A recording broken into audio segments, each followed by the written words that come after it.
হিন্দুস্তান থেকে চলে এসেছি লেওড়া রসুন। আমার সাথে আছে ক্যামেরাম্যান লেওড়া চোদা। তো চলুন, এখানে একটা রাখাল ছেলে বসবাস করে, তার জীবন কিরকম ভাবে যাপন হচ্ছে তাকে জিজ্ঞেস করে আমরা জানতে চাই সেটা। তো আসুন আপনারা।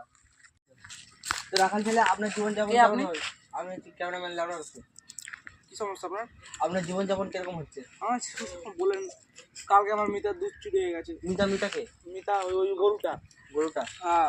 তা আপনার আপনি এখন কি করে যে খাওয়া দাওয়া করছেন? খাওয়া দাওয়া কি করে করবো? একটা তো ছিল আমার মিতা ভরসা, ও দুধ দিত, দুধ বেচতাম, লোকে খাওয়াতাম, লোকে টেপাতাম দুধ। ও দুধ তাহলে এখন আপনি গরুর নাম মিতা রেখেছেন কেন? গরুর নাম মানে আমার ইচ্ছে গরুর নাম রাখতেই পারি মানা। আপনার বলেন কি মানা? মেয়ে গরুতে মিতা রেখে আমি চলে যাবো মানা। তা আপনার মিতা দুধ চুরি হলো কিভাবে? কালকে মানা গুদগুদ অন্ধকার, গুদগুদ মানে মানে মানে ওই গুটগুটো অন্ধকার, ওই রাতে দুধ একটা মানা লোকে চুরি করে নিয়ে গেছে। তা লোকটা কিরকম ছিল? লোকটা একটু ফর্সা ছিল, একটু বেড করে মতন ছিল। লোকটা অনেকটা দেখেছি।